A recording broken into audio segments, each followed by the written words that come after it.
welcome to Screen Heroes, episode 125. I am Derek, one of your regular weekly hosts. I have my other two lovely hosts with me, Ryan. Hello. And Ray. Hi. We're not regular. Well, I am. I eat a lot of fiber. Oh, okay, that's fair. I don't. Okay. All right. That's a problem. And this has been Screen Heroes. And we have a returning guest on tonight's show. We do. Barry. Oh.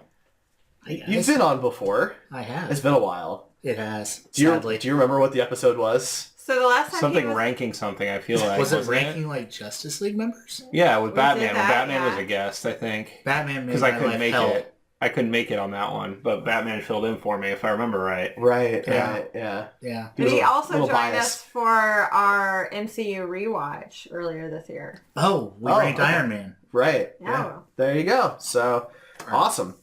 So we are going to be doing the MCU today. We're going to talk a little bit of news first, but then we will be ranking all 20 existing MCU films. So that's Marvel Studios Cinematic Universe movies only, from Iron Man through Ant-Man and the Wasp. Mm-hmm. And that's mainly what we'll be doing. So let's talk news first. I guess the big stuff going on is MoviePass is just imploding on itself. So broke. Last weekend, people found out that they couldn't use the app because they ran out of money. MoviePass completely ran out of money to purchase tickets. If you don't know how it works, basically you use their app to get your ticket, right? And that ticket is purchased through their funds. They're basically buying the ticket for you. So they ran out of money and couldn't buy tickets, which meant you couldn't get any tickets. Since then, they have money again, but they're increasing the fee to $14.99 a month. And they are limiting the new releases and blockbusters that you can see. So opening weekends for stuff like, for example, Mission Impossible Fallout, probably never going to happen again. But other companies are competing now, including AMC theaters, so that's a pretty big... Yeah. And A-List, AMC's, is actually ahead of schedule. It's got more subscribers than they were projecting at this point in time. I think it's 175,000 right now, and they wanted 500,000 after the first year of it being a thing. So It's great for us because AMC is huge locally. Right. So, we get if we wanted to do that, it would be a great thing, easy to use. We have theaters to choose from.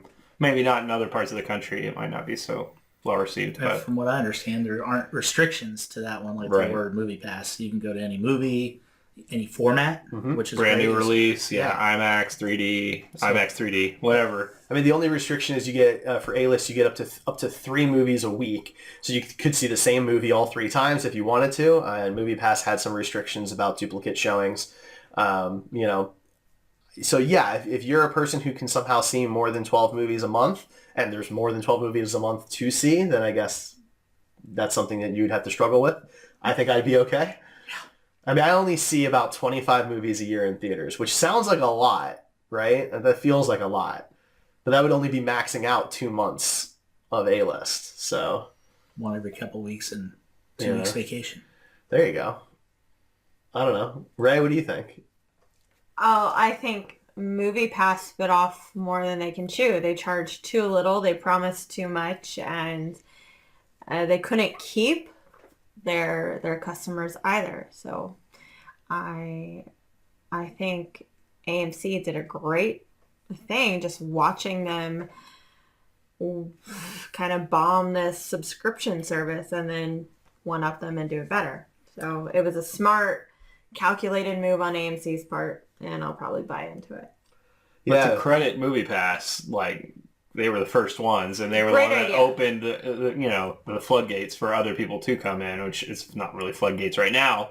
But probably with AMC's success, it wouldn't surprise me if B&B and Cinemark and these other theater chains started their own versions of the program. That potentially would have never happened if MoviePass hadn't been a thing and there had been interest in something like that. Yeah, it is kind of like a subscription model like we have with a lot of our subscription networks today, like And the Netflix boxes. and stuff. All the boxes. But yeah, I mean, MoviePass, I remember when they announced it was going to be, it was like $7 or $8.99 a month. And I just thought that was just insanely cheap. You had to if you went to one movie a month, you could save money. right? Depending on what type of theater you had, around you.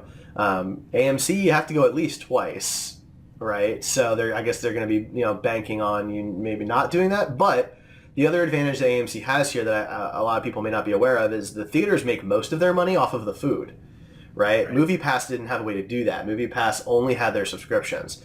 AMC, you can go and see a bunch of movies. They're going to make their money off of all the soda and popcorn and candy that you buy.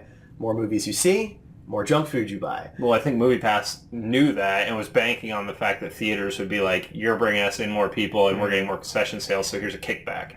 That was originally why... But all the theaters were pissed that this outside company was coming Mainly in. AMC was the big, most outspoken one. But they were like, we're going to actually not accept MasterCard anymore if you guys don't fix this, because all your cards are MasterCard and then we don't have to take MoviePass cards. I don't think they would have ever actually gone through with that, but they were threatening things like that. And they did push MoviePass out of their most high-volume theaters in LA and Chicago. I think it was their top 3 theaters didn't accept MoviePass at all. And I mean, I guess if you're as successful as AMC and you look at your top 3 theaters, are you going to lose any business if you don't let MoviePass in there? Probably not, right? Well, it's not about losing business, it's about gaining business. That's what MoviePass was trying to do for them, is bring more people, more asses in the seats, so to speak, and more popcorn and soda to those asses, and hoping that AMC would give them the money back. Didn't work out that way, but AMC is good for the movie theater companies. They'll be able, if they do their own thing, and you have a theater that you like say you like B&B theaters, and then you can buy their subscription service, and they make extra money, you save money, and I mean it works out for both people. You have more money to spend on concessions because you're saving money on tickets. I think it's a win-win for both people, and I think that it's going to be good in the future. Yeah, I'm sure I'll get A-list at some point here. I see enough movies that it'll probably be worth it more months than not. I'm sure I'll try it at some point and see how it works for me, and if I like it, then maybe I'll stick with it. We'll see. Yeah. Let's see. Other news. We finally have a release date for the new Sabrina TV show on Netflix. I'm just going to point this out. Mere question. Feel free to reject it completely. Rejected. Next. Were you really that, I don't even know what this is. Built up in anticipation over this? What's Sabrina? Is it Sabrina the Teenage Witch? Yeah, It is, but it's a darker take on the show. Did people want that? Is that a thing? I mean, yeah. Okay. Right. I guess I haven't seen the outcries of people going, I need a dark Sabrina the Teenage Witch, please, with more cat that wants to kill people or something. I don't... So, I feel like that was set up here because we discussed the news topics before the episode. No, you mentioned news topics. I looked at Sabrina and went, I have no idea what this is, but Derek wants to talk about it, so whatever. So you just said, okay. Yeah, exactly. Sabrina comes from the Archie comics, and Riverdale is doing really well with an adult, mature theme TV show right now. So CW looked to the comics, and Sabrina is a dark comic now. So this is not Sabrina the Teenage Witch. She will be teenage. It is. And she will be a witch. But it's Sabrina the Teenage Witch played by a 25-year-old having sex in her parents' house and casting spells. I mean, Melissa Joan Hart wasn't a teenager, was she? She was not. She wasn't Clarissa. Well, right, but she was much younger than Clarissa. She was. Yeah. Okay. Well, that was a thing. Glad we talked about it. Well, so I am waiting for the dark, gritty reboot of Richie Rich. Yeah, I can't wait. All the Archie comics. I'll watch Sabrina by myself then. Wasn't that Blank Check? Wasn't that a movie called Blank Check? Was the dark, gritty Richie Rich? No. Oh, goodness. Which one was the one with Sinbad? Where he protects the president's kid? That one, yeah. Wow. First kid. Nailed it. It was called Anyway, First Kid. what was next on the news? Well, I didn't give the date yet. Nobody October cares. 26th for anybody like me who's somewhat interested in the concept. Just Is in time. the All three of you. Charmed reboot Halloween. coming this fall as well? That I'm not sure about. So you want to know about one witch, but not other witches. I never watched Charmed. I watched Sabrina the Teenage Witch because I liked Melissa Joan Hart. Charmed will be on the same day on the CW that Supergirl is. Nice. Okay. I'm going to watch it. Supergirl will Wait. lead in. You're going to watch Charmed, but it's weird that I want to check out the new Sabrina show? I never said that. Look, I wanted These are to adult know. witches. You're talking about a teenage witch. I wanted to know if you were really that I guess, involved. I mean, it's not like I said it was my most anticipated No, show or anything. you just framed it as, we finally have a release date. And I'm like, oh my. Yeah, like he's been anticipating They've been this talking release about date this forever. show for a while, so I just, you know. Are you has. likewise anticipating the reboot of She-Ra? No. Well, I was just wondering. I'm trying to see. I never watched. Okay. Well, I never watched She-Ra. I just want to know where the bar is set. So I'm always interested if they're going to reboot a show that I watched. I never watched She-Ra. I'm not disinterested, but that's not going to grab my attention the way like. Ryan and I are going to watch we'll it. watch that. And that's totally And when fine. they do the He-Man spin-off, I'll watch that too. I have no Oh qualms. man, I hope they just make it like a Yeah. longer show. Like it goes from 30 minutes to an hour, and it's like half He-Man, half She-Ra. Do like a buddy cop comedy. Yes! It's a Power of Grayskull hour. That's right. I'd watch that. Awesome. They could do like a Okie Wonder dokie. Twins thing. Is there some more news? Do you want to chance it? Shazam Gate 2019. We haven't talked about that. Sure. What Nothing happened? happened. I didn't think so. No. You have been calling it 2018, and Have all I? of a sudden Well, you its switched release it? date is 2019, Right. so... But it's still 2018. Okay, it's still 2018, but still nothing happened. So either one of those Shazam Gates, Not much. no news. Um, The news is that you changed Yeah, it to 2018. then I changed it to 2019 based on release date. So everybody change your hashtags. all those millions of people Exactly. trending out there. Zack Snyder did confirm some Robin and I stuff saw this. for his plan. So that was not Jason Todd It who was Dick Joker Grayson. killed. It was Dick Grayson, which, I mean, is interesting. Odd choice. Yeah, I mean, I don't really... By the way, Zack Snyder, none of us care anymore. I care. It is interesting to hear what his It vision came out was, in but... 2016. Move on. I'm very interested to know what his intentions were for a canceled thing. You're never curious when a show gets canceled before it's supposed to end, like what might have happened? No. You want to know why? Because there's that scene in Big Bang Theory where Sheldon calls up the creator of Alphas. The creator tells him what he has in store, and then Sheldon is pissed. Like, no. That's just stupid. Yeah, I'm Well, good. look, I'm Star- good. Star If it's Trek- canceled or if it's ended, Here we go. whatever. How many minutes? Star 13 Trek minutes. Enterprise. Not Star Trek bad. Enterprise went off the air in 2005. And they butchered it. And people are still talking, myself included, about what that fifth season was supposed to look like and some things they were supposed to do. I find it interesting to know what the creators had in mind. You know, if there weren't, you know, profits involved and you could just make the content you wanted to make, what would we have seen? I think that's interesting. Fair enough. That's all. And I'm not saying that I'm not one of those people who are out there like release the Snyder cut. I'm not one of those people, but I am curious to know what he had So planned. you don't want to see the Snyder Cut? The Snyder cut doesn't exist. But if it did? Then just like I'd like to see the full Blu-ray releases of the original Star Wars before the special editions, yeah, I'd watch So it. you are a Snyder Cut supporter then? So, He would supporter? watch Sure. Yeah, I'm a exactly. supporter of movies. There I you like go. to watch movies. Nailed it. If somebody wants to make a movie about my favorite superheroes, I would like to watch it. It's a very controversial statement, I know. Yes, it is. I'm a supporter How dare of you. scrubbing that whole movie from my mind. Fine. Like Eternal Depends on the Sunshining that. superhero. Speaking of superhero controversy, do you want to talk a bit about James Gunn? Oh my god, so they all released a beautiful statement supporting him and asking to They have all him being the cast reinstated. of the Guardians. Yeah. Yeah. Yeah, everybody. Vin Diesel, Palm Clemente, Bradley Cooper. Can I like, say that the thing that stood out to me the most about that was their signatures are all beautiful. Especially Dave Bautista. Yeah. Like, that signature is, like, you could make a whole clothing line just based on that signature. He was a pro wrestler. You have to get good at that stuff, you know? Yes. Wow. Anyway, that was not the most important thing on that. I'm sorry to it interrupt. was significant though. Like it rivaled the Declaration of Independence. How Pretty beautiful it close. was. It's way more beautiful than the signatures on the Declaration of Independence. Absolutely. Wow. Well, they knew how to spell their own That's names. true. Like That's a big plus. most of the founding fathers were illiterate. Where is this going? James I don't know. Gunn, continue. It was just a beautiful statement, and because of it, because of the outcry from fans, Disney is seriously considering reinstating him as the director. Rachel, do you think that they should reinstate him as a director? So I talked a long time about this last time because I was very I conflicted. know, but things have changed a little bit. We have the statement and stuff absolutely. I just want to point out that as of last week, knowing all the information, I was on board with them rehiring him.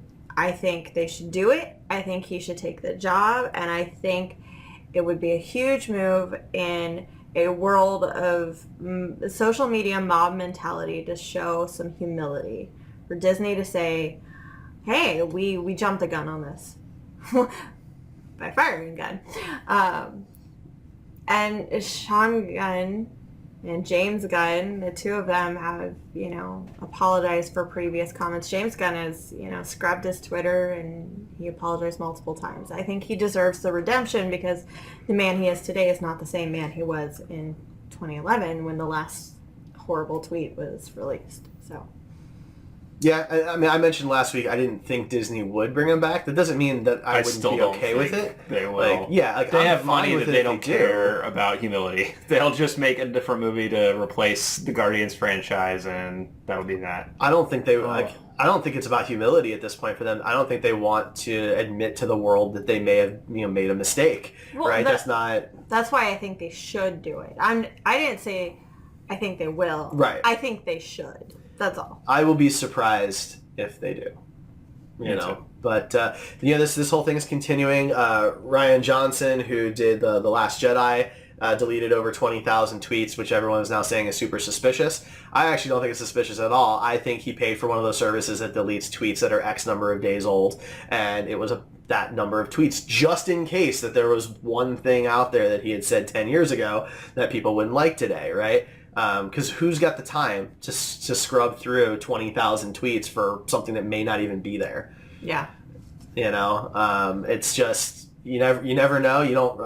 I've been on Twitter for over 10 years now. I don't remember every tweet I've ever said and what was in or out of context, 10 years ago, I made really callous jokes.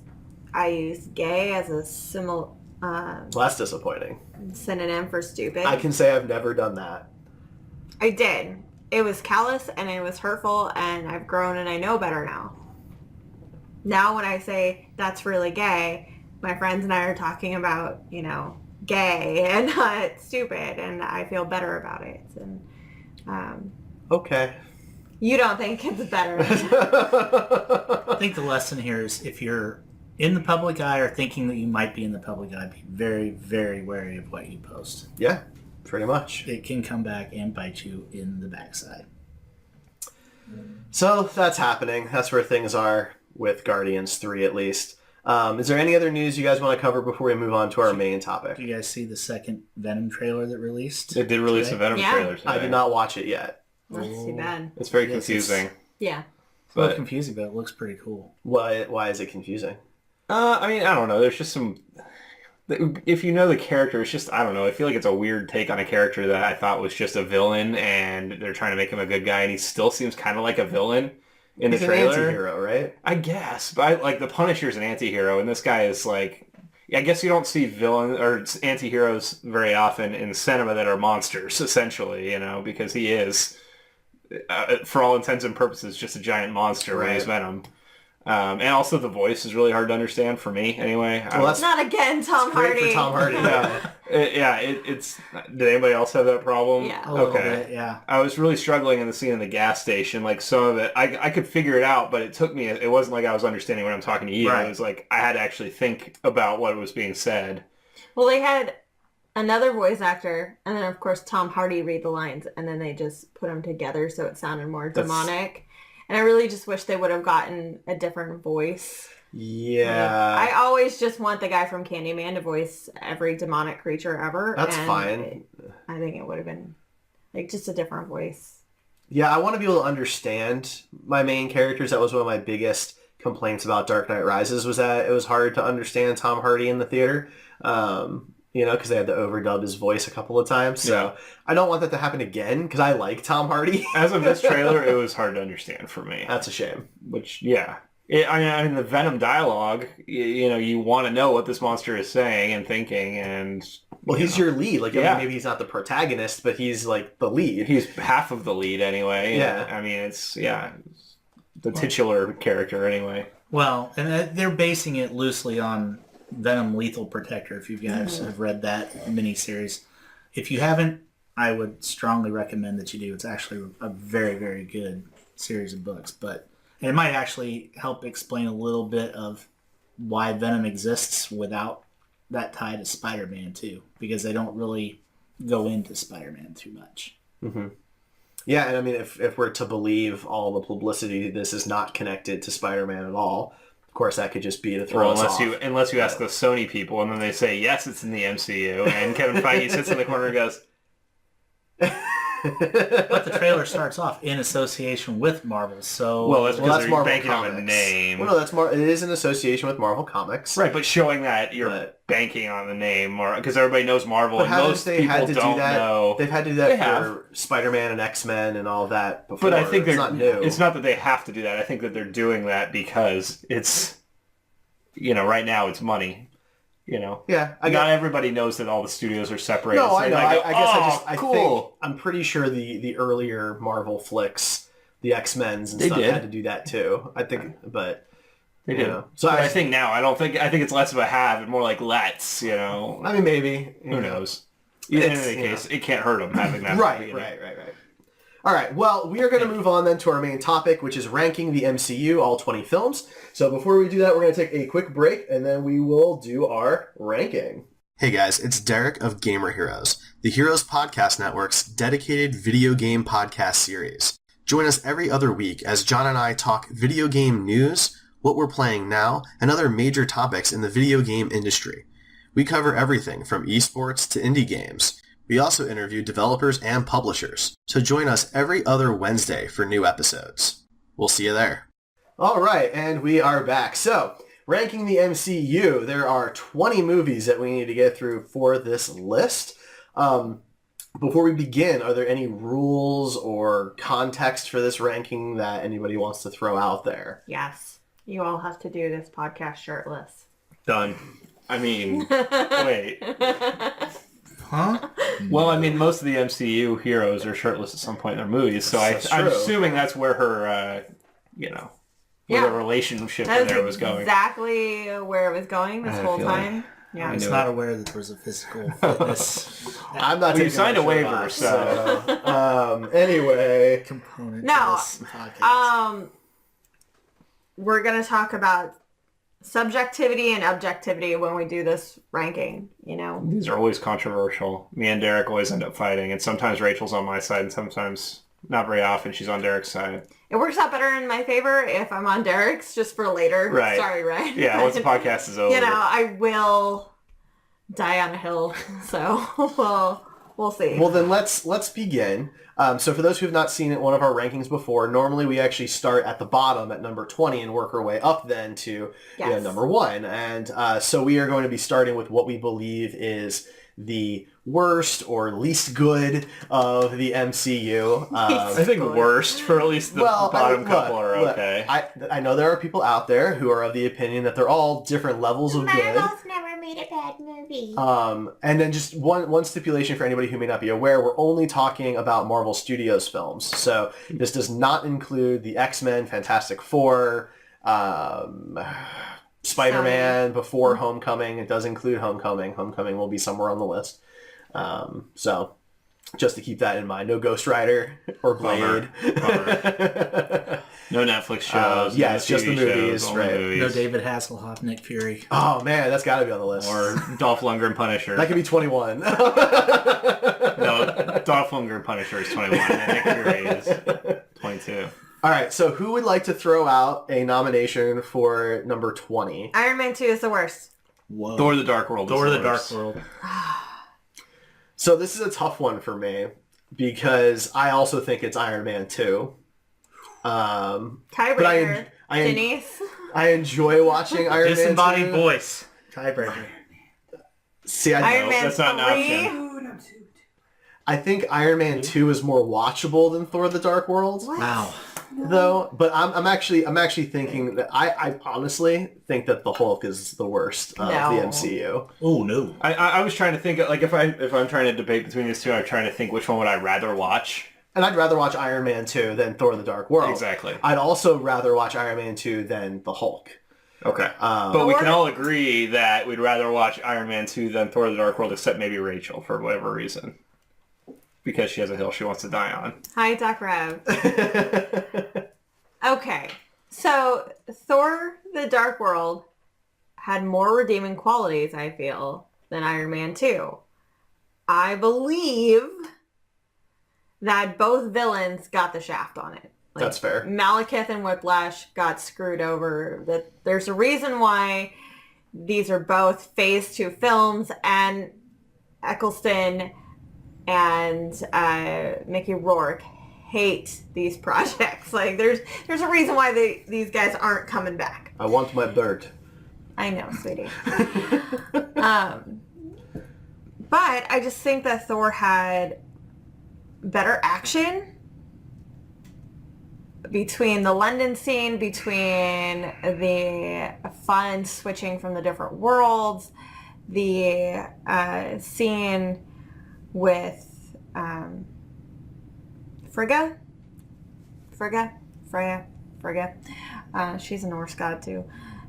Kicking some ass right before she died. That funeral scene is probably one of the prettiest cinematic scenes in the entire MCU. It was just really gorgeous to watch. So I think Thor: The Dark World is a slightly less on fire dumpster than Iron Man 2. Iron Man 2 is fun to watch because really nothing of any importance is happening. There's no in that substance movie. to anything. Yeah. You get the drunken fight between Tony and Rhodey, which is, like, again, just kind of fun to watch. You but get the team up when fight you at the think end. about what that means, though, I mean, Rhodey steals this suit because Tony is being completely reckless. And, you know, so, like, Tony's not lovable. Rhodey's not really lovable in this one either. So you just kind of hate both of the Sam Rockwell is the protagonists. only lovable character He in the whole was. movie. Right? Like the scene where he's showing all the weapons and the ammo and stuff to Rhodey. I love that scene. It's Yeah. such a good scene. But, like, he's the bad guy, right? Like, Okay, I'm But sorry. is he that bad a guy? I mean, But that scene is like the biggest dick comparing contest in the entire MCU. I don't And know about Ant-Man that. and Wasp made a literal size reference. Like, so come on. Um, Come I know on. you have bleeding edge technology in this armored suit, but I'm going to put guns on it, and that's All going to the make guns. it better. And they weren't even well, that's the kind of the same whole ones. concept of War Machine, isn't it? I mean, It wasn't even the same ones. He showed them weapons that never appeared on That's the hammer suit. tech. it's just a bunch of ammo, really. So legitimately, though, you guys think that both of those movies are worse than Hulk? yes. Yes. Yes. Actually, Hulk is awful. Abomination had such a really great storyline, and you know, aside from the crap on set, like it's a fun movie to watch. I enjoy Yeah, it. I like Edward Norton, and even though he Oh, wasn't man. as good as Mark Ruffalo is, in this movie, in the context of this movie, he was good. And Roth is... Liv Tyler was great, Yeah. and I'm going to play the age card, too. It was a nice, like, throwback to, or homage a little bit to the television show. there were more references in that movie to what's previously come than I think a lot. also coming off the Ang Lee That's- version of the Hulk, seeing Well, the no, Hulk hang- dogs no, and Huge stuff like that. redemption. Hang on a second, though, because that's not necessarily fair, because there aren't old Iron Man and Thor movies to really compare it to. There's Okay, an old Thor movie. Yeah. not television. but not like Hulk, not like Ang Lee's Hulk. Not, We there was are- no TV show as successful as We are Hulk's. objectively saying that it's better than Iron Man 2 and Thor: The Dark World. Man. All three of us are saying that. You're subjectively saying that. No, I said objectively. But you're not. It is such a messy movie. The CGI is bad. The motion The CGI capture does is not hold bad. up. The story makes very little sense. Ed Norton. Why? What? I think the story makes plenty of sense. Okay. All right. We have too Also, many if we're movies just to going go to say through the for this. CGI is bad, and that puts a movie in the bad ranking, then even movies that came out this year would be afflicted by that. Well, Yeah. it's part of it though, right? Because it was one of the earlier movies, right? But it looks much worse than Iron Man does, that came out around the same time, and I think that's significant. But there's just Well, Iron for- Man's not even in the discussion right now. If Iron Man isn't in the top 5, then I'm walking right now. I was comparing the special effects because they came out around the same time. That's all I Two was trying to say. completely different directors with different budgets. Again, Different not- special effects teams. that doesn't make it. Are you excusing it then that it's okay to have bad special effects in a movie because you have different people I still work think on the it? story was much better. I mean, I just watched it again a couple weeks ago just because I was like For funsies. morbidly curiosity. yeah, I find that movie to be. Curious about It is definitely the most boring of the MCU films. Wow. I I disagree. disagree. No. All right, let's go. Let's move on then. So what's number 20 then? I think the majority of us say Thor: The Dark World. It's because two, you said, well, 1 and 1. Well, he said that he would rather watch Iron Man 2. I would. Okay. So I take that as about Thor: The Dark World. But I mean, if Derek doesn't agree with that, I'm not going to fight. It's this difficult because 1 is 20, 1 is 19. We'll just put it that way. It's tough. I like Loki and Thor teaming up together. I think that's fun. I like seeing Thor in London. It makes no sense that nobody else from the Avengers shows up to help London being destroyed. Like, right. You've created a cinematic universe. Now it's on you to follow through with that. So I would rather watch Iron Man 2. Okay, so Thor: The Dark World is our number 20. Okay. And is there an argument to put Iron Man 2 higher, or is 19 I'd put it at 19 on my list. Got it. Okay. So I want to say that my list was literally, I went to this website where you can just pick which one you'd rather watch. I love that. And it's not perfect, but it did come out really close to what my actual ranking would be, I think. That one's tough for me because when we get to some of the better there were films, ones that was like, oh my gosh, I can't make this decision. Like, there's some that are just not as fun to watch, but they're damn good movies, right? Okay. So who wants to nominate 18? Hulk. Really? I'm going to say that I did not have Hulk at 18.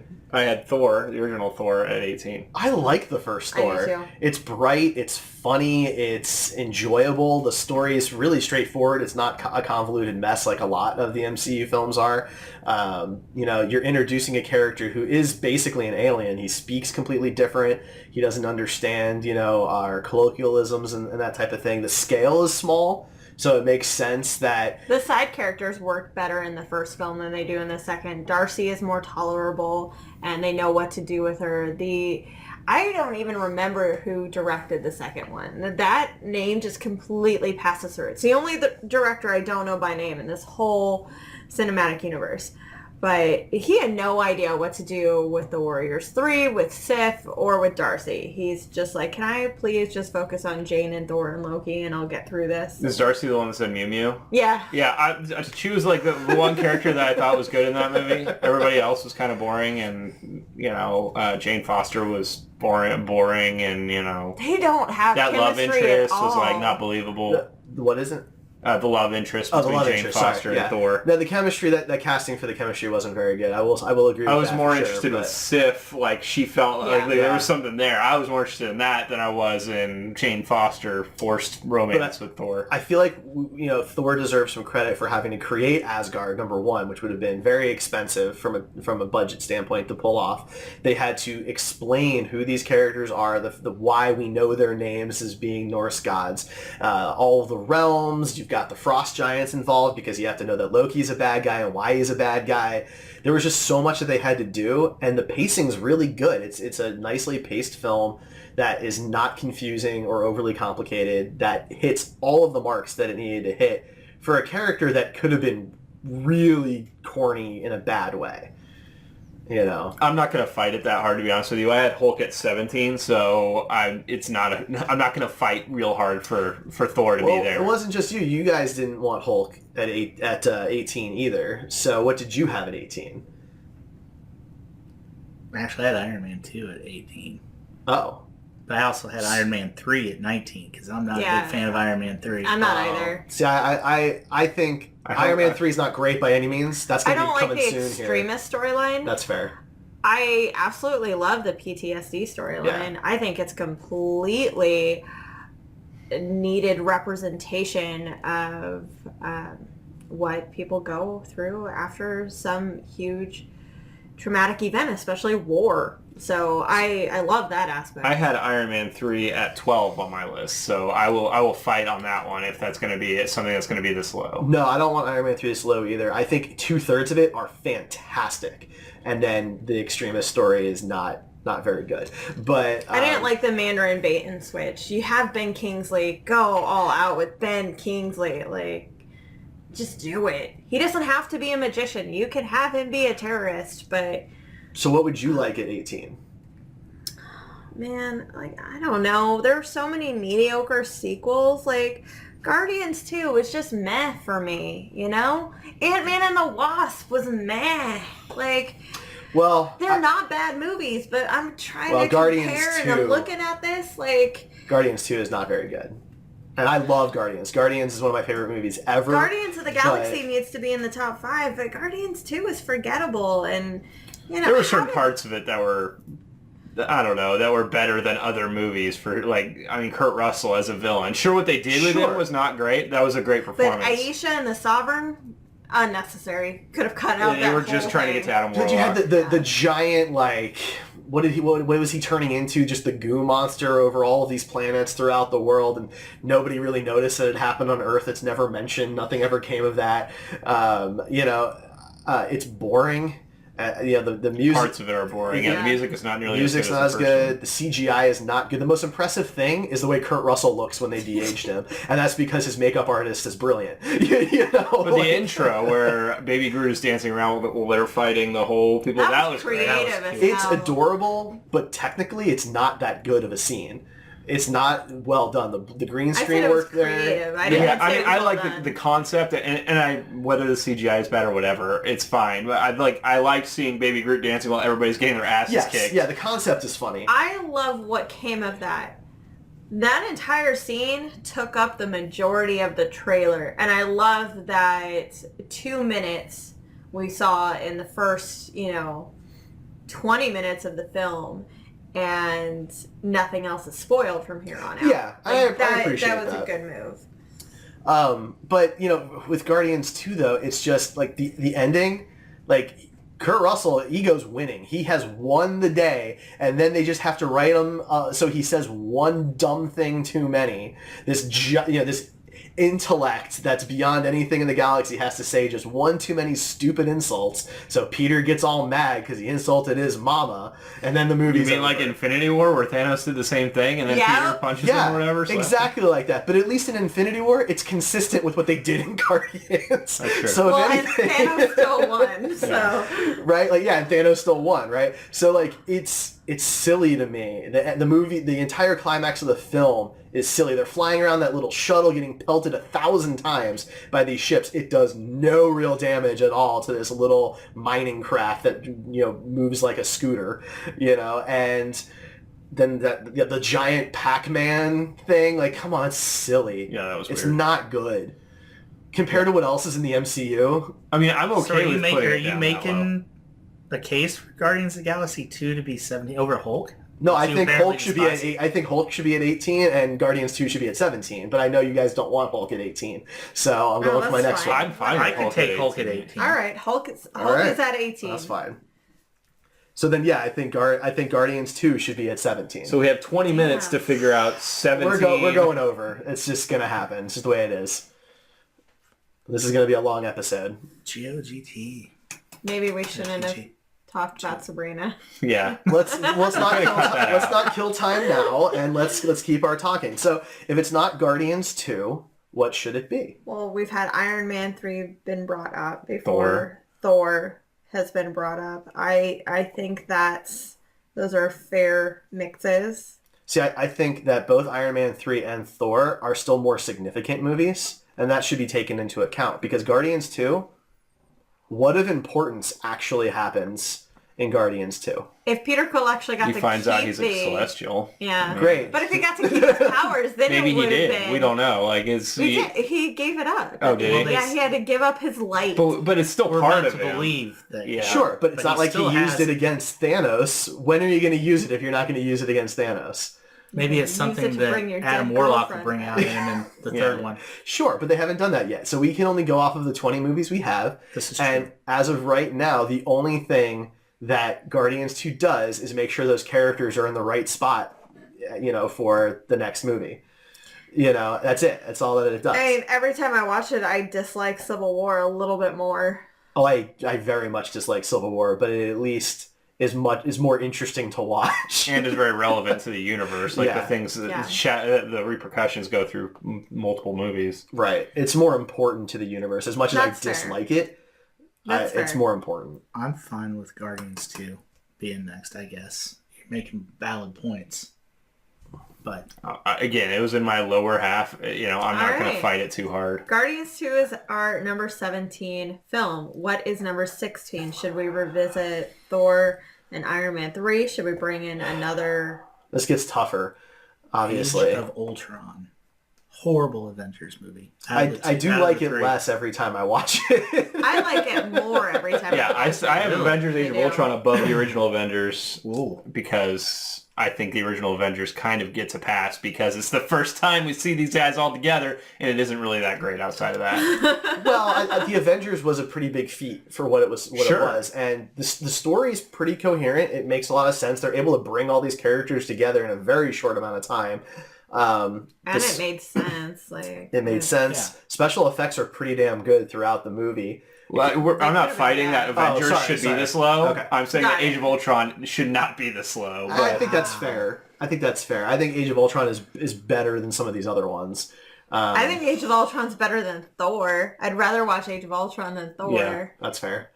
Let's see. I'm trying. So we've got. I actually have I have Thor at 18 on my list, and then Spider-Man: Homecoming is actually. Whoa.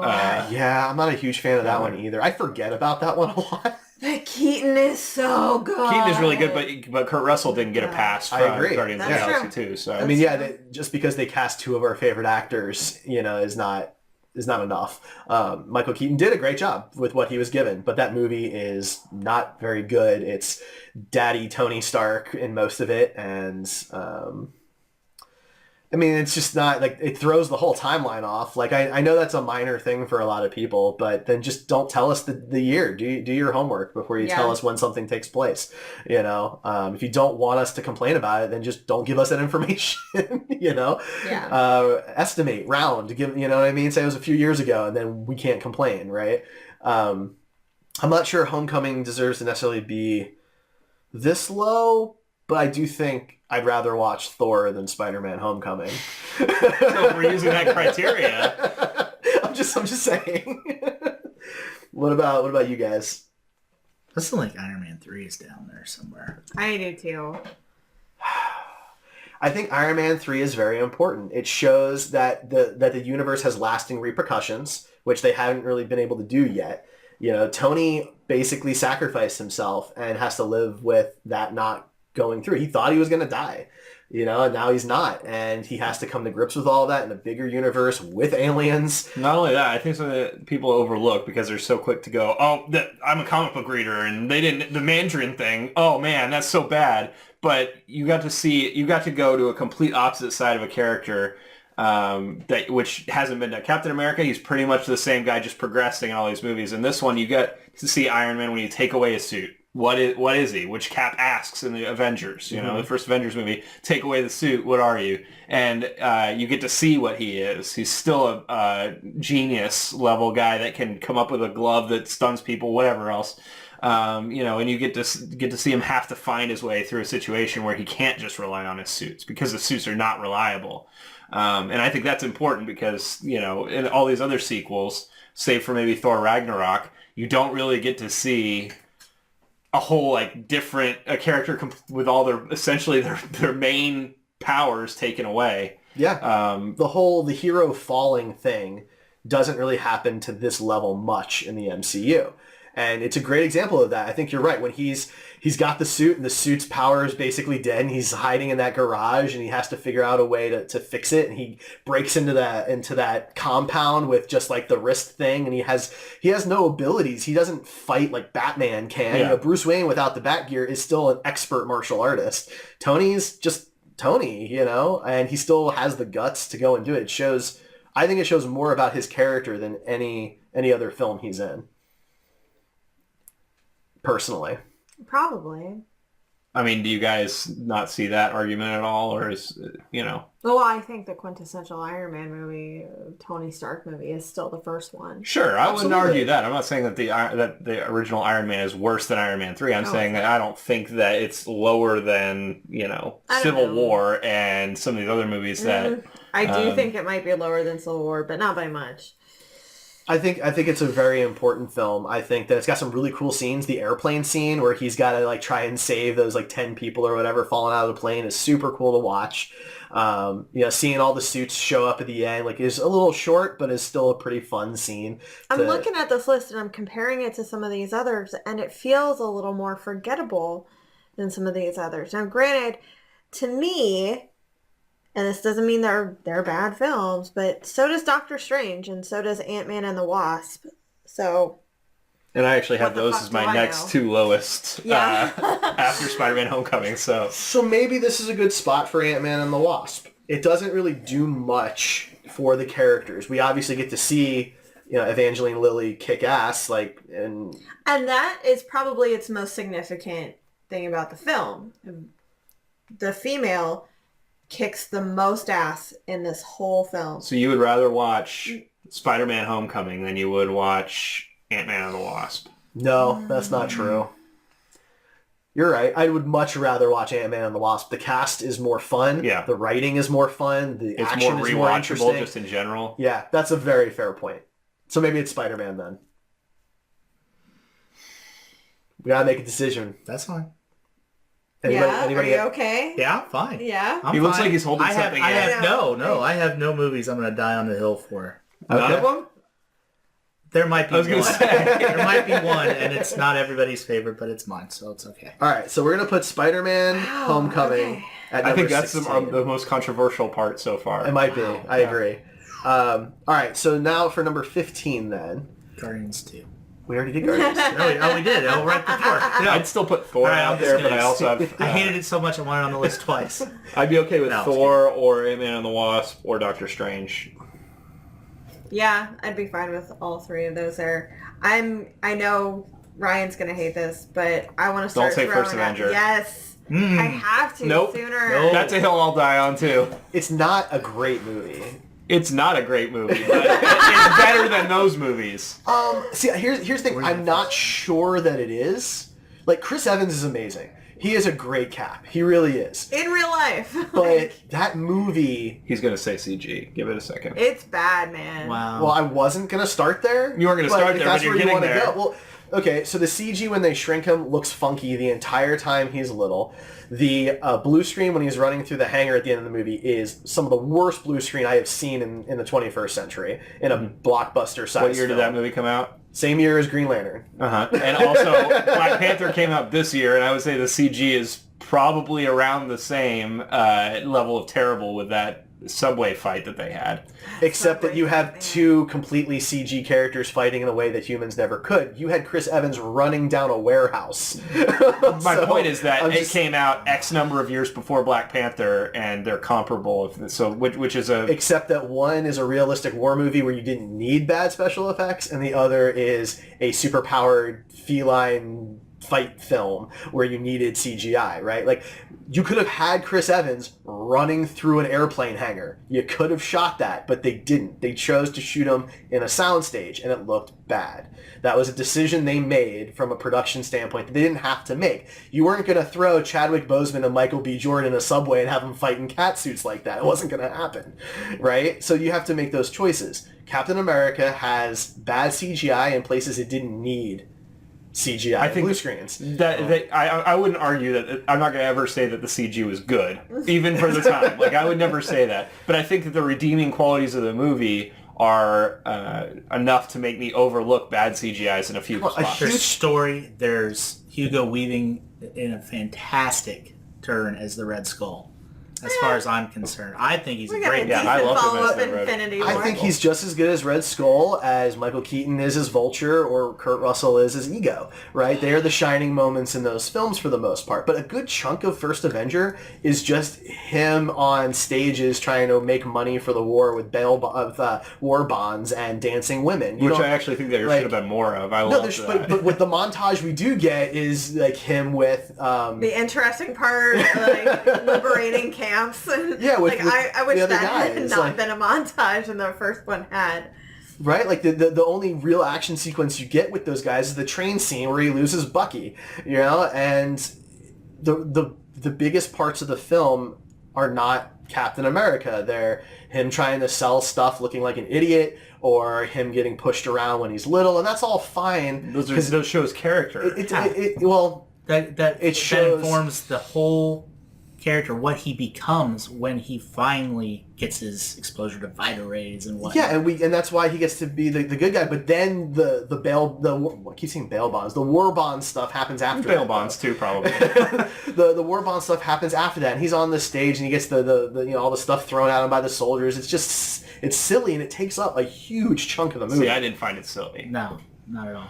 I thought it was endearing to his character, and it kind of, I've been a Cap fan for a long time, so maybe that's my bias, but I thought that was a good way to show that he's not Iron Man and he's not Thor. He's not these other characters. He's a wholly good person that was picked, not wholly like HOL. I understand. Okay, but he's a good person, and that's like a huge character trait for him is his. How loyal, how good of a person he is, and he always tries to do the right thing. Whereas these other heroes do very questionable things, and that's Steve a big part Rogers of would why. have been the person, regardless of the super soldier serum, that would run towards the fire. Of course, Or jump on the he grenade. jumps on the grenade. Or jumps on the grenade. Of course, I'm not saying that they wrote Captain America poorly, the character. I'm not saying that at all. I'm saying that the movie focuses on certain aspects too long, and it becomes kind of boring and loses its way at times as a film, not the character. And if anything, everything you're saying makes me want to put Civil War this low, because that is not the same Captain America character that you saw in First Avenger or Winter Soldier. Yeah.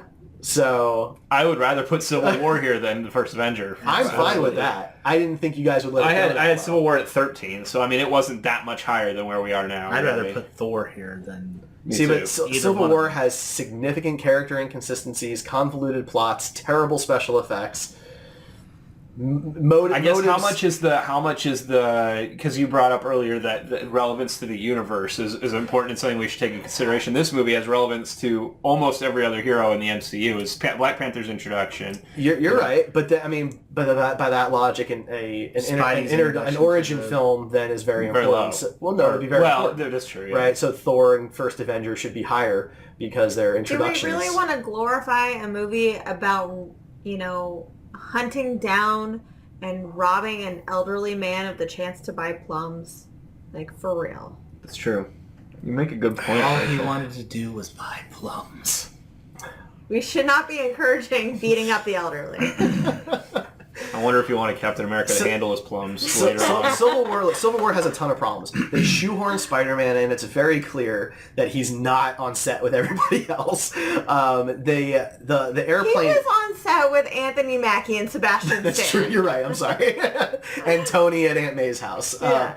But the entire airport scene is just silly. They're not actually trying to hurt each other at all. There's one accidental injury that takes place. And he's fine in Infinity War. Yeah, so, he's fine. He's got new legs. He's fine a couple movies later.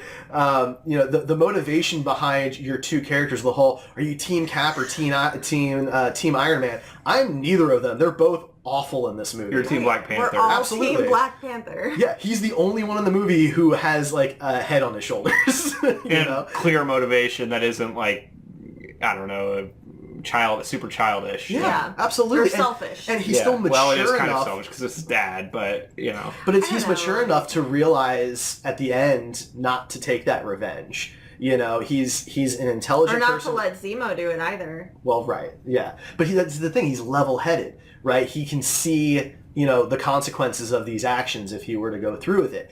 Tony and Cap are all over the place doing whatever they want for whatever reason they want and trying to shroud it in some sense of decency and honor and justice when they're really just being spoiled and selfish the entire time. So 15 is Thor and 14 is Civil War, guys? Is that it? Is that what we're... I'm good with that. It's fine. I'd rather flip the two, but But is that one you're really going to fight for? not really? Okay. I mean, really, in the middle here it's like, are you really going to fight for one place for this movie? Just throwing it out there. All right, so 15 is Thor, 14 is Captain America: Civil War. And now we are on... Doctor Strange and Ant-Man and the Wasp would be the next couple in that, in my opinion. Yeah. Or Avengers 2 or Iron Man 3. Those have all been mentioned so far, and we shouldn't, lose them. It should probably be Doctor Strange. And the reason is that while visually it's pretty stunning and they did some amazing crazy job, stuff that has not been replicated. It's super impressive. Yeah. And Benedict Cumberbatch was fine. The villain is not good at all. The ending is terrible. Right. The resolution is super cheesy and kind of they whitewashed the crap out of the Ancient One and gave a really crappy reason for doing it. Yeah, it's a good point too. I kind of forgotten about that. Tilda Swinton is, just one of God's most creative creatures, but she didn't belong in that role. She really didn't. That's fair. She could have been Caecilius. Nobody would have cared. Right? It's just there's not that much going on that seems to be that interesting. Strange is obviously an important character, and is I think a much better character in Infinity War. But even in Thor Ragnarok, he was a better character too. But that doesn't make this movie better for me. No, but it also introduces the Time Stone, which is significant to the universe, which is why I would rate it this high. Considering Avengers Infinity War. He is the only one to make his main villain rage quit.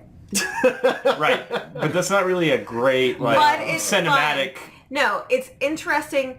It is unique as far as writing goes, and we hadn't seen it in any superhero movie. Because nobody wants to watch somebody doing the same thing 15 times and then the villain going, okay, I guess I'm done. Right. He also creates, by his own actions, his next villain as well. Yeah, but we don't know that. We don't know that yet. Yeah, we can't say that yet. Probably. But we don't know. We don't even know when we'd be getting it. Also already done something bad. So. Dormammu was built up to be this awesome villain, and then that ending is super anticlimactic for a villain that should be really big in the universe. True. They kind of minimalized. So the argument for Doctor Strange is very pretty, and Benedict Cumberbatch is awesome. The argument against it is both villains suck. Tilda Swinton shouldn't have been that character. Doc Rev in chat also had some things to say about it. He said that the villain and ending Doctor Strange sucked. Yeah, and let him down, and Doctor Strange is one of his favorite characters. Corroborating so our points. He's backing us up. And the fact that he loves Doctor Strange and still can admit that there were things that were bad about that movie, I mean, it's tough because I like watching it because of the visuals, but that doesn't make it a better movie. It just makes it a more visually pleasing movie. Are you eating special brownies or anything before you start watching? Because I feel No. Oh, okay. I haven't done that. Next trip to Colorado. Ant-Man and the Wasp kind of suffers from the exact same things. Villain is forgettable. And it did, but I think I would rather watch Ant-Man. That's the tough part. I would rather watch it because, I think it's funny. I like Paul Rudd. Those aren't really great reasons to put it too much higher than where it would be right now. But if we're going off watchability, I would rather watch Ant-Man and the Wasp than I would Doctor Strange. All right. Personally. I guess at this point they can be interchangeable. That's fine. Yeah. But which one would you rather watch? Right now, if you had to go home and, Denise put a gun to your head and said you have to watch these two movies. Well, I couldn't watch Ant-Man and the Wasp. I'd have to go to the theater. It's true. Wow. It's 6 months from now, and you've got the Blu-ray at home. And I think I'd still rather watch Doctor Strange. Okay. Rachel. I think I actually might want to watch Doctor Strange. I'm not quite sure. I only saw Ant-Man and the Wasp once. I've seen Doctor Strange 3 or 4 times now, so I don't know. Maybe it's the familiarity of it. I'm kind of with you, just because I think Doctor Strange is a more interesting movie overall. He's learning these mystic arts. It's all about magic. Ant-Man and the Wasp has some significant problems that we haven't discussed yet. For example, being able to breathe in the quantum realm. Don't know how that would work. How do you survive without a food source? There's nothing to eat down there, right? Maybe she kills and eats the tardigrades. Well, so I thought, what I really thought was going to happen? I thought time wasn't passing, and I thought she was going to show back up as her Completely young self. unaged. Yeah. And then you're like, okay, well, you're not really breathing, right? Because you're not actually metabolizing. Its time is still there. So that's how you get around it. But she aged. Yeah. So somehow she's surviving and you're breathing without oxygen when you're smaller than oxygen molecules. So... Well, he did that in the first movie, too. But he had a suit, right? Like when you're wearing the mask, like, there's a certain amount of oxygen in the suit. But at some point, yeah, like they talk about that when he's underwater in the river, right? Like there's oxygen in the suit, but at some point you run out of that. And that aside for a minute, Michael Douglas just isn't wearing anything. Pym's not wearing anything when he goes down there to meet her. So even if it's like a filtration system of some kind, he's thrown it to the wind anyway. Well, maybe in the quantum realm, like oxygen is like bigger. That doesn't make any sense. Maybe there's an abundance of oxygen in the But quantum realm. they're smaller than the molecules. Ryan, do you have any? I don't care about that enough to argue about it. Like, we're talking about two movies that I have on my list. I care more that Ghost sucks. 14 and 15. So I like Ghost, but I wish we would have gotten more. But I like her activities. I liked her fight scenes and stunts and stuff, but I just felt like her motivation was lacking. And Shrinking the building is still silly. yeah, there was a lot of silly things in it. Sure, I mean, but the humor and whatnot offsets it for me to where I would rather rewatch that than rewatch Doctor Strange. I feel like once you've seen Doctor Strange once, unless you're going in just for the visuals, you've seen what you need to see, and there's the humor is Doc there. Rabbit's like going to bat for you right now, man.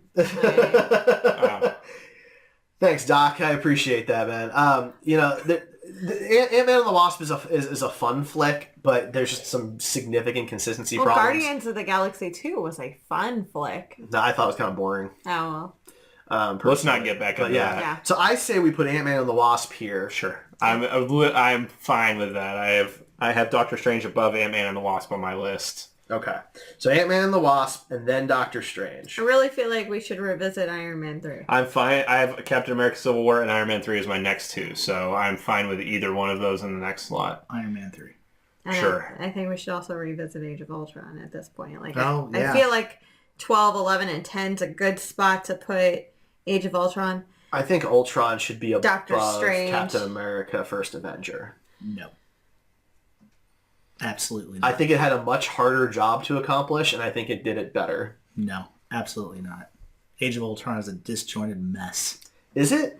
Yes. It is. Why is it It disjointed? is overstuffed and bloated, very similar to how I feel about BBS. But like, I think some of the threads that Joss Whedon put in there were not meant to pay off until Infinity War, but because he never got to do it, Right. we lost a lot of that. So Age of Ultron looks worse than what it was planned to be, but the ifs and buts and coconuts kind of things, like we don't know. It does give us a lot of our most real moments with these characters, where they're not just fighting bad guys. They're hanging out with They're each other. candid, We learn about they're who they raw. are, right? You get the relationship between Widow and Hulk. You get the hammer scene, and the possibility maybe Cap was going to be able to lift it. And You get the thing with Iron Man and Tony, or Iron Man, Tony and Steve on Hawkeye's ranch or whatever, where he That rips was the thing. great. Yeah, and that was kind of a setup for Civil War. But that scene Don't was you get a little better. moist when he does that? When Yeah, he just oh looks yeah, like- and Groot does not. I But, do. yeah. Oh, there's some really important Mama. character development in Age of Ultron, though, that I think is really significant. It sets up a lot. I mean, you're bringing in Scarlet Witch, you bring in Vision. I think that James Spader as Ultron was good, not necessarily great, but but there again, there's that villain, the good villain. you're right. Yeah. But it's another thing to add to the list is all. I think Age of Ultron has more good things about it than First Avenger does.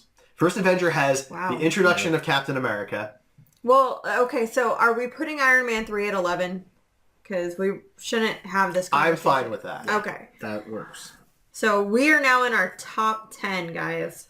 And that's the thing. I feel like First Avenger is a top 10 film, but that's it. It goes at number 10.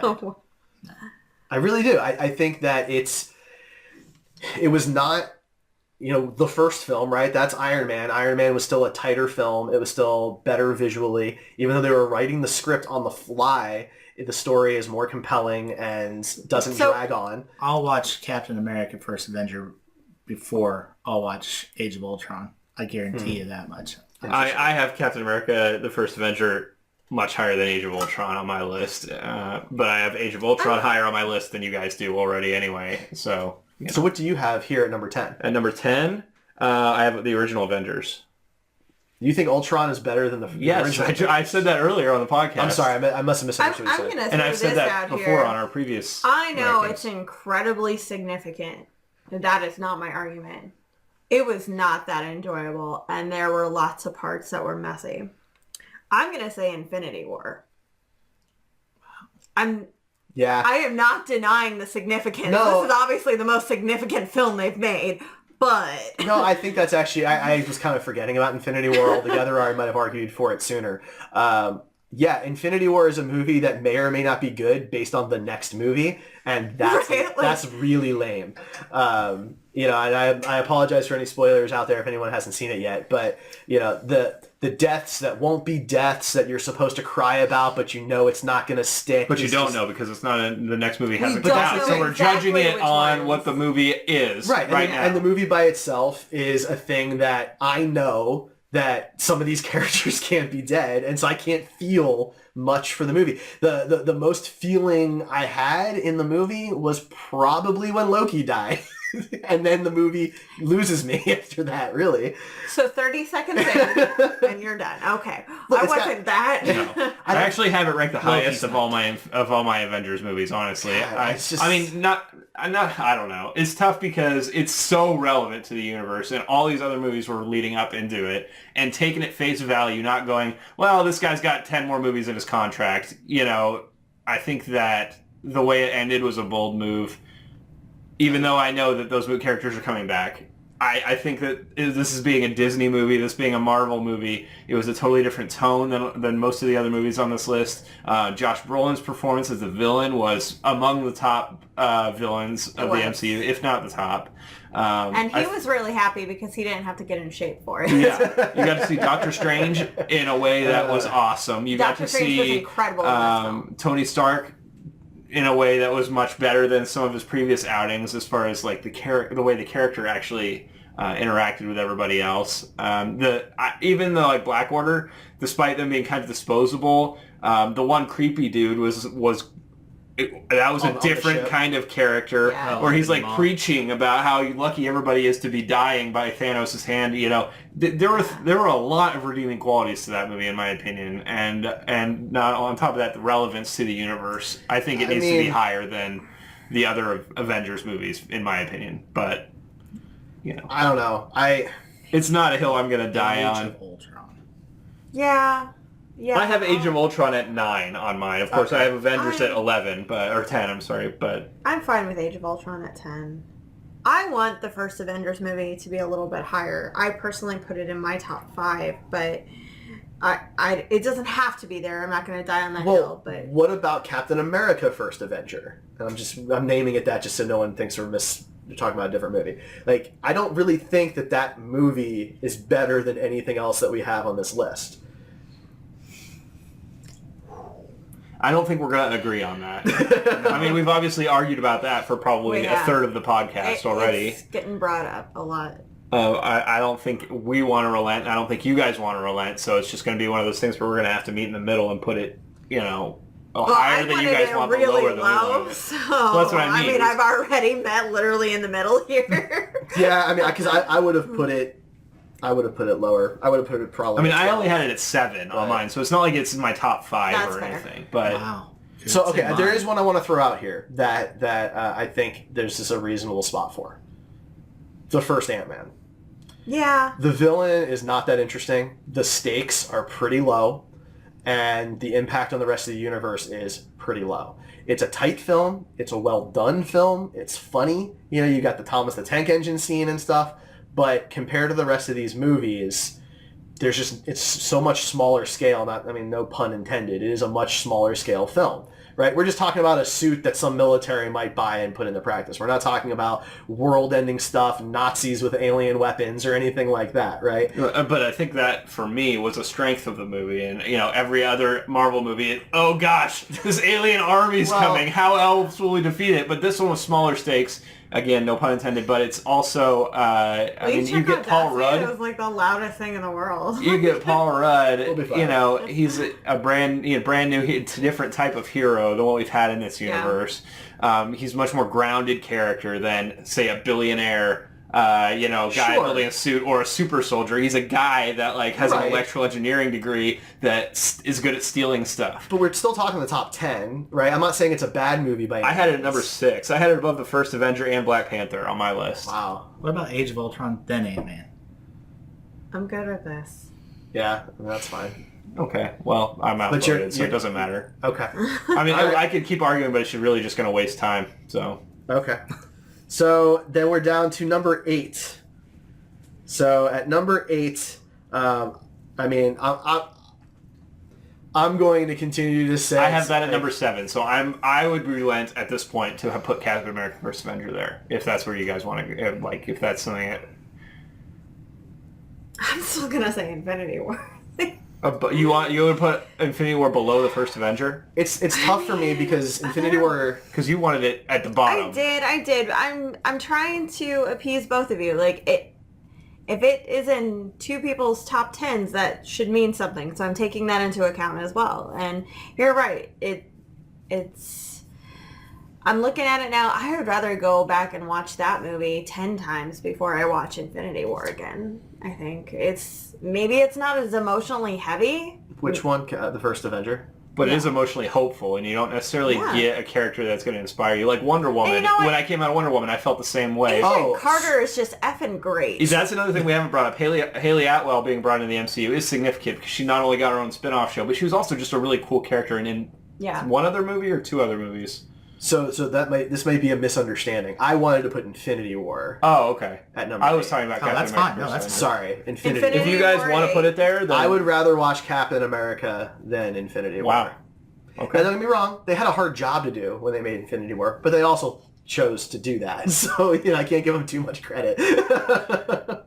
So it's still in the top 10, guys. We're talking about the 10 best movies they've put out, and so what we have left here, we have 7 movies left. I'm going to say that Captain America: The First Avenger is probably the default movie here next, right? I mean, I had Black Panther below Captain America: The First Avenger. I had at 8 and Captain America: First Avenger at 7. And you also had Avengers lower, but that one is still in the running. I had First Avenger in my top 5.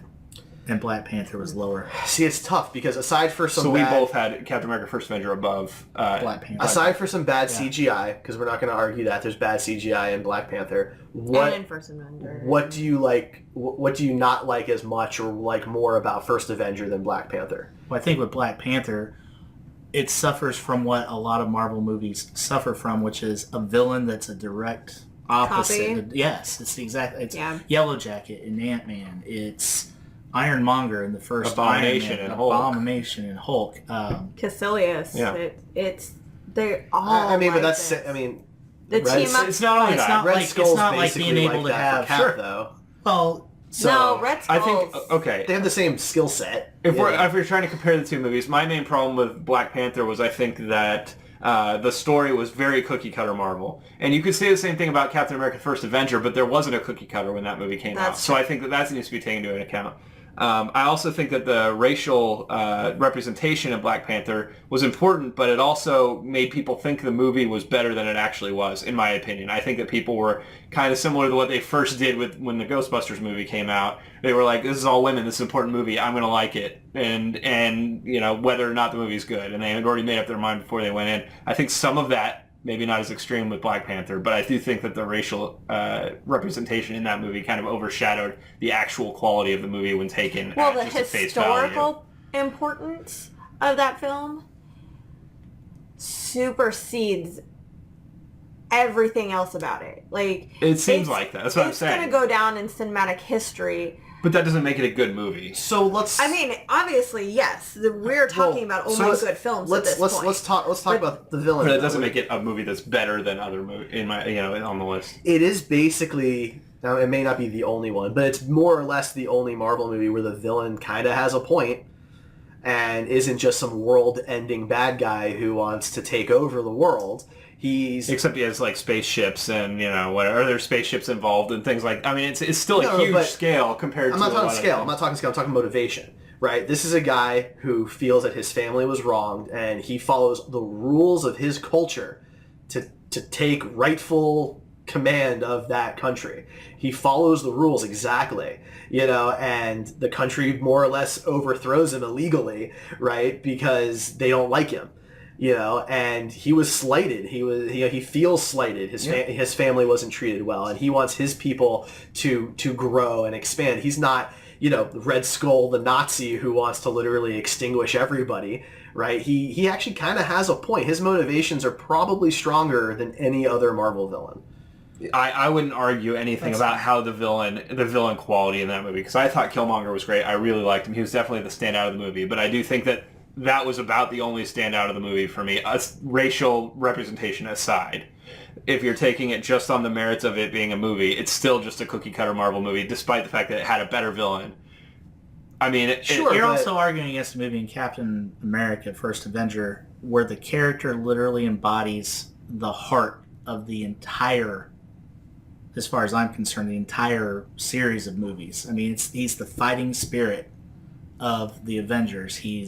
Where Tony's the mind and the strategist, Captain America is equally as important. You take either one of those two away. That's why Civil War is between the two of them, with people rallying behind them as opposed to rallying behind Black Panther. But that's just the way it was.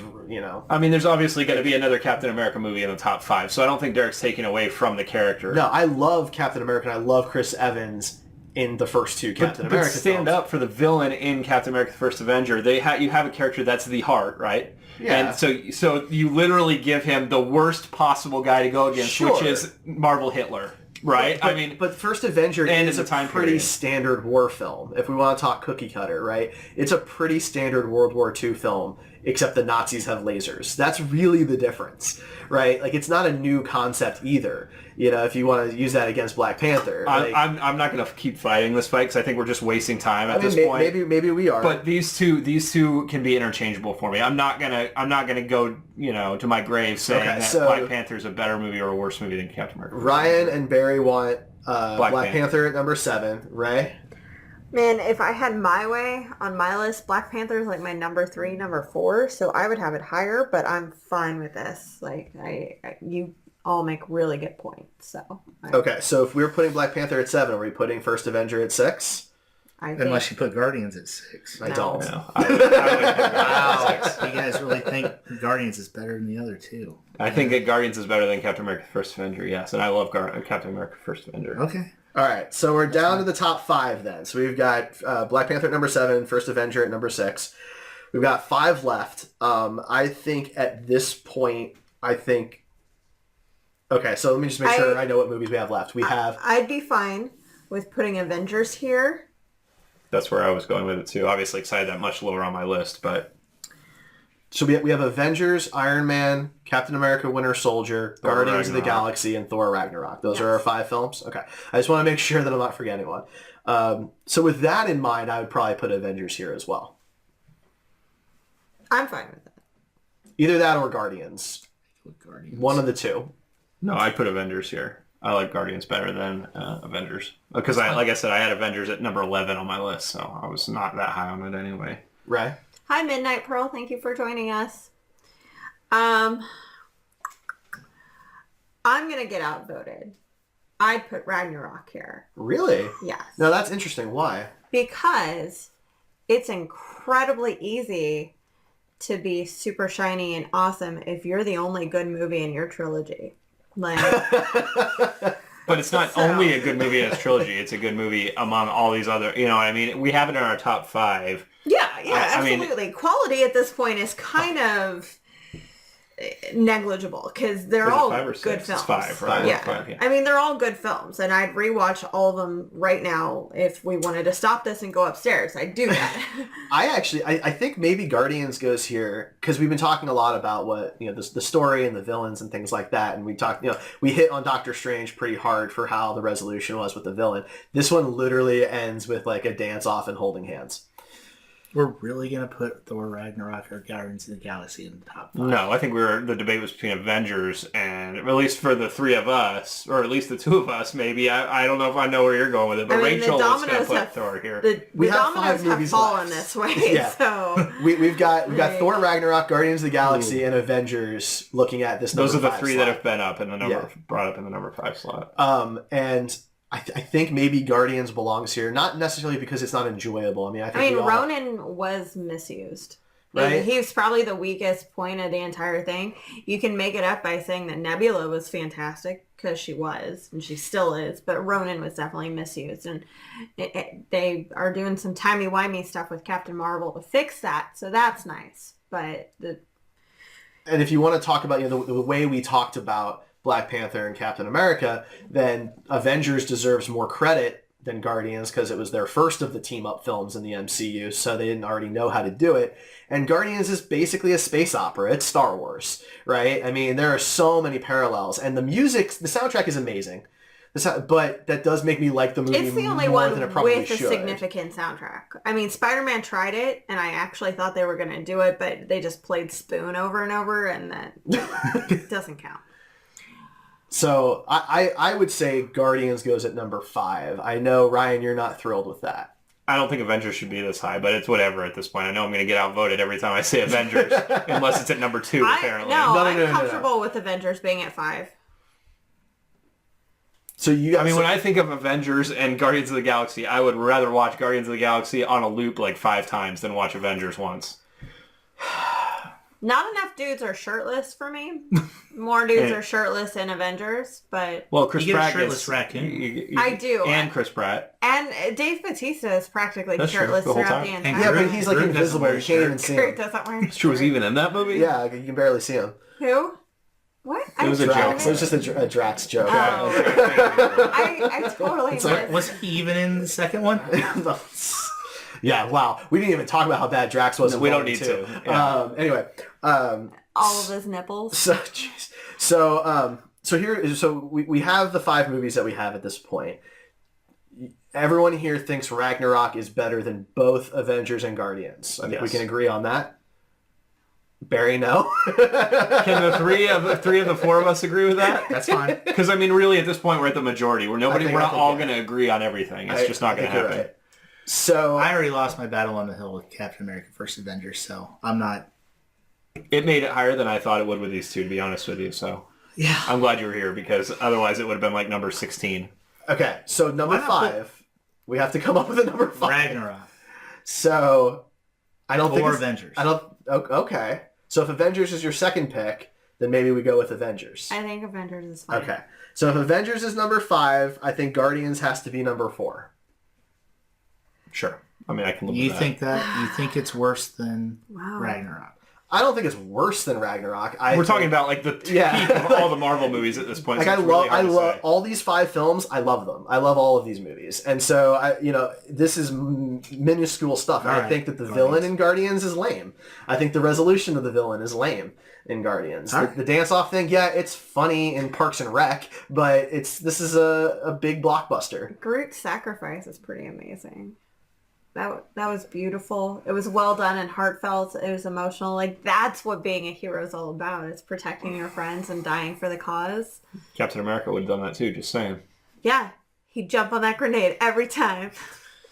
I mean, that's true. I think that's true. So do we want to move Captain America up here? Yes. No. Oh, okay. Yes. I'm sorry. I just want to be clear what we were talking Captain about. America from 6 to 4 and put Guardians at 6. We're not moving Captain America. It wasn't even a live grenade, damn it. It didn't have to. Hey, Yeah. look, We That didn't know was. that. that random Aryan man was an asshole, and he That's true. proved it. Yes, no, you're right. And Tommy Lee Jones, I like a lot in that movie, by the way. We didn't talk much about that. So, okay. So I think, are we all basically in agreement that number 1 and 2 are some combination of Iron Man and Winter Yes. Soldier? Yes. Yeah, Okay. So then we just need to decide 3 and 4 between Guardians and Thor Ragnarok. I feel like it should just be a coin flip.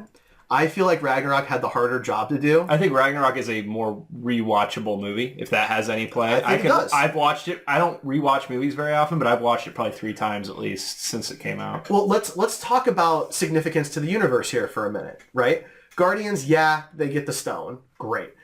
But look what happens in Ragnarok. Asgard is destroyed. The hammer is destroyed. Hela is way cooler than Ronan. Right? Like, I just like everything more about Ragnarok. And you're talking to, like, the biggest sci-fi nerd, in the room, probably. Like, I love Ragnarok. I think they did an amazing job. But you didn't love it at first. You were not. No, I don't know what I was feeling. Well, it's because the two of us walked out of there and felt like it was an elongated SNL sketch. There were a lot of jokes. And some of them were more miss than hit. Like, the comedy just wasn't as awesome. And I honestly don't think that's the writer's problems. I actually think it's because of how stiff Thor was previously. And having him say these lines. It was jarring at first. It was. But I mean, once you The more, watch it again, it's like, okay, I'm used to it now, well, so the it's more better. people he interacted with, the better the jokes got. Yeah. Right. By himself making jokes at Loki. Plus like Jeff Goldblum. I mean, come on. Jeff Goldblum. Jeff Goldblum was wonderful. I was more lesbian for Thor Ragnarok than I was for Guardians. You get more Hulk. I mean, you get some You're great just back. gonna You, skip you over get some great character development of Bruce and Hulk, Which is really a do. setup, a clear setup for Infinity War without having to be like in your face. Yeah. This is going to pay off in Infinity War, guys. Well, it's the best you were going to get for a Hulk movie without the rights, Yeah.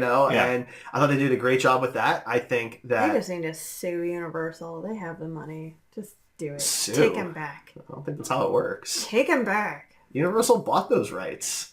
Take him back. Marvel Like, should be thanking Universal, Fox, and Sony for not Disney letting has them go enough money. bankrupt.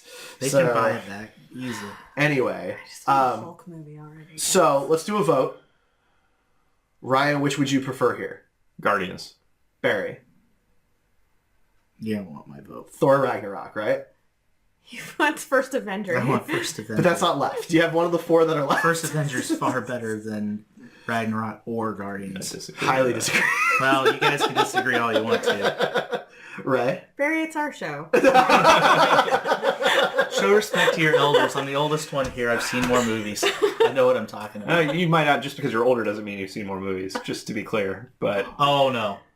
I'm not saying it's not true, but just because you're older, that's not... I don't know. I've had to sink a lot of time into Star Trek. So, Anyway, what are the votes? We're just making this even longer. Guardians. all right. So Guardians at number 4. Ragnarok at 3. And that's it, guys. We're done. We're not going to battle to the death on this. This one's very tough for me. This is a very difficult one. I think both of these movies are fantastic. I got to do Winter Soldier. I'm just voting now. For 2 or For 1? one. Yeah, I put Winter Soldier at number 1 also. See, I kind of put Iron Man. I knew with a you little would. bit- Because just a little. why? it's Why a- not argue with everybody? No, it's a little bit of an edge, and I'll explain why. Iron Man is an incredibly tight film, right? It's very grounded in reality. It seems like it actually could happen. It launched this entire universe at a time where the movie technology had not quite caught up to what it needed to be yet. The impressive part about that is that they wrote new stuff every single day, Sure. and it still turned out as well as it did. There's no reason why it should. If we found out right now that they were writing Captain Marvel on a daily basis, you just wake up, go to set, and they were Right. writing it, we would all be frantic and angry and like dumpster fire everywhere. But they did that with this, so it came out much better than it should. Winter Soldier is technically better. Is it? Yes. How so? Because I said so. Great examples. Okay, the multiple stunt scenes. The fight on the helicarrier, that's very distracting. Can we ban Doc Rove? So I'm sorry. So you like the fight scenes? The choreography is tight. The choreography is great, and it was actually performed like on set. Sure. Whereas too many of the Iron Man ones were dangerous, and they had to do CGI around it. So, stunt people The actually got CGI hurt. now is looking pretty dated too. You on earlier ones you were complaining about CG, and if you go back and watch Iron Man, it's still a great movie, but the CG does look dated at this point, and not good. on Blu-ray, I don't really think it does. I mean, I'm not saying it's amazing. It's not as good as what we have today, right? But I mean, Winter Soldier doesn't focus a lot on special effects. It doesn't need to, right, which is a plus in this case because you're comparing it to a movie that's very Absolutely. special effects Right. heavy. Look how No, technically intense just the first fight scene between Batroc and Captain America Not is. to mention the under the bridge But scene I'm not and the sure elevator scene. Comparing those two fights in an Iron Man movie, I'm not sure that's apples to apples because you're talking about a choreographed fight with people versus a choreographed fight of mech suits. Like, you're not going to have the same... Well, nothing about the movies is really comparing apples to apples other than the fact there's a superhero in each of those, and they are movies, in fact. I think it's kind of funny you say that Iron Man is is like based. It could, in reality, sort of, it could happen. But then a super soldier, that's no, mech soldiers. outlandish. Yeah, Can't handle With that. espionage and Right. online yards that never happens. Government conspiracies, Hang on. nope. Yeah. We're Steroids, talking not a about... thing. Hang on. We're talking about a fleet of flying aircraft carriers that can pinpoint people on the ground and turn invisible. That's to be being clear, controlled... unbelievable. Hang on. That's being controlled by a 100-year-old Nazi who put himself in a dated computer system. You want to tell me that's more realistic than a dude who built a mech suit? Come on. Actually, didn't Arnim Zola blow up before the Yes. helicarriers Yeah, he launched? did. So he wasn't controlling them. Sorry. But it was You're wrong. his That was algorithm. Hydra No. controlling He them. built the algorithm that controls the helicarriers. That's the whole reason they go and see him. So that's still right. He just wasn't physically on the boat. Technically, it wasn't physically in the computers either. So I mean, all of his consciousness was. Right, but but that's my physically. point. Like, that's more realistic than a mech suit. We have mech suits. They're just not as advanced as Tony's. Like, that's a bigger leap, you don't think? I mean, who's to say we don't have satellites that can pinpoint people? And I mean, we have cameras that can zoom in on somebody's Sure. watch from space. Absolutely. I saw Enemy of the State. I Yeah, know what exactly. you're talking You know about, what's up. But they're not invisible aircraft carriers. Do we know there's not invisible aircraft carriers? I mean, I guess If not. they're invisible, how do we know that they're there? Yeah, exactly. Because We they're wouldn't not know, invisible Derek. most of the time in the movie, are they? I'm just saying, I don't really have that hard of a time believing either one. But one is a guy who wants to steal weapons technology to make money. Maybe He's we a should war just take a profiteer. vote, because I feel like we're just going to keep It's arguing. too- I for think the we're next 2 15 for minutes. 2. I think we have to bring in the Watchers. Are we 2 for 2? Yeah. Are we, though? I don't think so. It's Because it's me and you with Winter Soldier. and You're Iron fighting Man. for Iron Man over I Winter actually Soldier? think Iron Man is the better movie. Okay, Oh, well, I guess okay. you are. Sorry. No, I was you and I are. Okay, my bad. I did not. I thought you were fighting for Captain I America did being too. a Captain America. No, fan. I was being devil's advocate here. So, all right. So, if you're in chat, in Twitch chat, I know we have a few people out there. Which movie do you think belongs higher on this list at number 1? Is it the first Iron Man movie or Captain America: Winter Soldier? And don't just say Iron Man to stick it to Ryan. And Doc Rev. please don't pick another movie that's not one of those two. Because those are our last ones. So we'll give people a couple of minutes here to vote. While we do that and tally things up, I do want to announce real quick before people tune out that starting... If they haven't already. If they haven't already, starting August 1st, which is this week, we launched a new Patreon exclusive, a patron lounge on Slack, which allows you to actually chat with us and socialize with all of the hosts and people on the Heroes Podcast Network, talk about the shows, talk about nerd culture, whatever you want. So please go to patreon.com/heroespodcasts to check out the details for that. We're really excited about it. And it looks like we have a vote for Winter Soldier. And that seems to be the only vote that we have. So yeah. So, I don't know. Denise is nearby. Do you have a vote? I don't know. Oh, we got a vote for us. Now we're tied again. No. I was really hoping she'd say Wow. Winter Soldier. We'd be done with it. So maybe we should make this a poll on Twitter. Yeah. And next week we'll announce the winner. I'm Okay. cool with that. I think that's fine. Okay. So it's a close one. So that's what we're going to do. Follow us at Heroes Podcasts on Twitter. I'm going to launch a poll shortly after this episode releases on Thursday, August 2nd. We'll have the poll up for a few days. Not sure how long yet. And you'll get to vote between those two movies. Let us know which you think is best. Whew, Barry. Yes, sir. Where can people find you out on the internet sphere verse? He doesn't want to be found. I mean, Other than my Facebook page, probably nowhere Fair enough. right now. Fair enough. Ryan,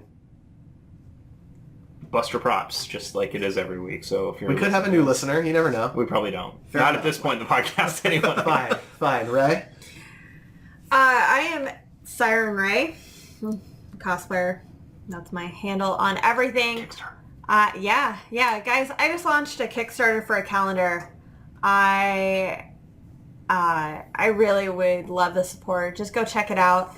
The Kickstarter web URL is on everything. It is a little bit long for me to just spell out, but if you just search Siren Ray calendar, it'll immediately take you there. Just look at it, contribute $1. It would mean the world to me. Thank you. That's SIRYNRAE. Yes, Siren like the X-Man. There you go.